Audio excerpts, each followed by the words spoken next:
I'm Jacqui Blue, and we need to talk about suicide.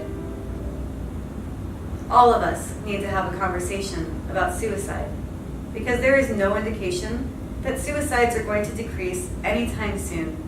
So let's talk about it.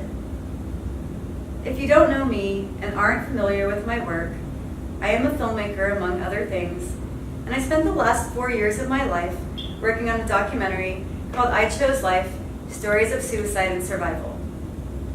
Suicide is a choice that a lot of people are making, which has made suicide the second leading cause of death for people aged 10 through 34.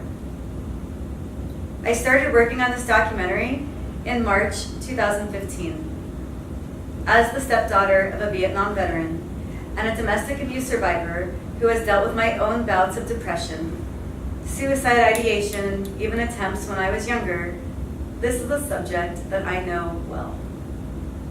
Over the last 4 years, I talked to hundreds of people, mothers, fathers, daughters, brothers, sisters, parents who lost children, children who lost parents to suicide, and every story was different, but all were heartbreaking. Months after talking to these people, I could not get their stories out of my head. Some of them became social media acquaintances who gave me a peek into their lives.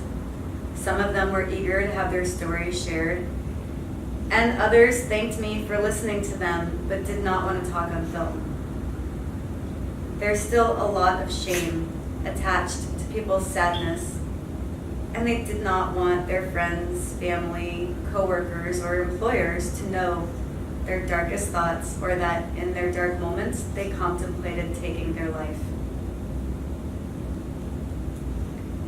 I talked about suicide with those who were eager to end their lives and those who were devastated because someone in their lives had. Suddenly, it became very clear to me that this film wasn't just my film. This was their film. This was their lost loved one's film. This is the film that will eventually belong to society, you and me, because suicide affects everyone.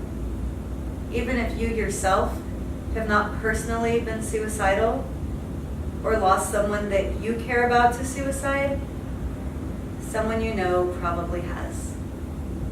Suicide has a ripple effect, and the highest rates of suicide occur in the spring.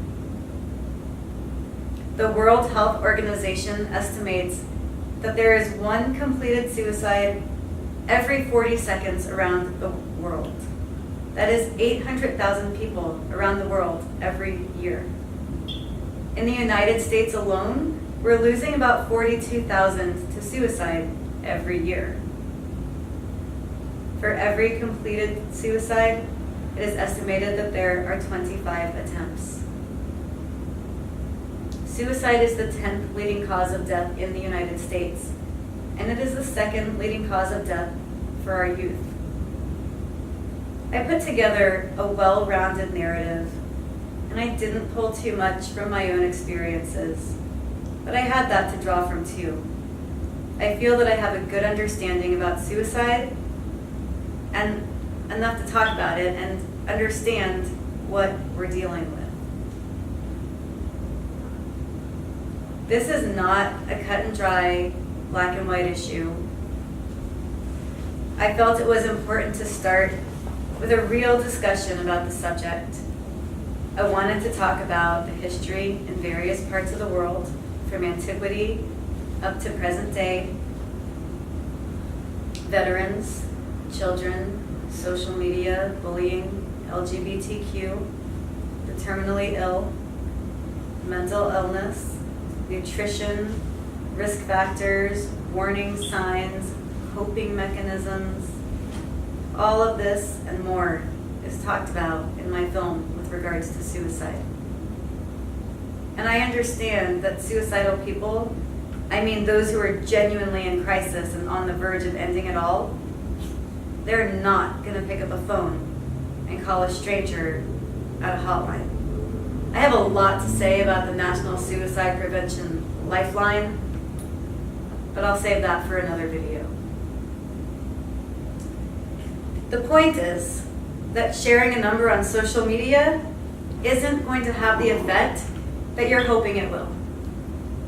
Someone who is in crisis needs immediate coping mechanisms. Maybe they need someone to listen to them. Maybe they need an outlet.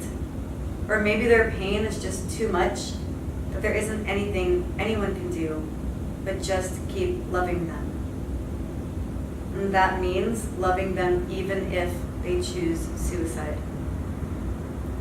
We can't afford to sit around and wait for the government to keep doing nothing, or watch them take away people's health care who genuinely need mental health services. Maybe one day the right people will get voted into office who will actually do more than create horror asylums that they used to call psychiatric hospitals and offer hotlines. Maybe one day doctors and mental health professionals will take more of an interest in people and real therapies rather than just prescribing pills. But until that day comes, we need to look out for each other. What can you do? How can you help your friends and family when they're in a moment of crisis?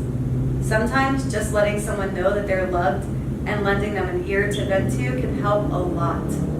Sometimes we feel helpless because it seems like nothing we do can help the people we love at all.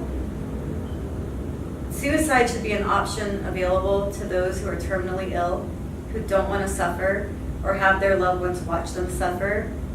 And in some states, it's legally referred to as the Death with Dignity or Right to Die Act.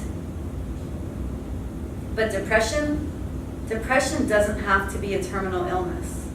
And for many people, it is. Maybe all you can offer is a little compassion. And I think that is what the world needs a lot more of right now.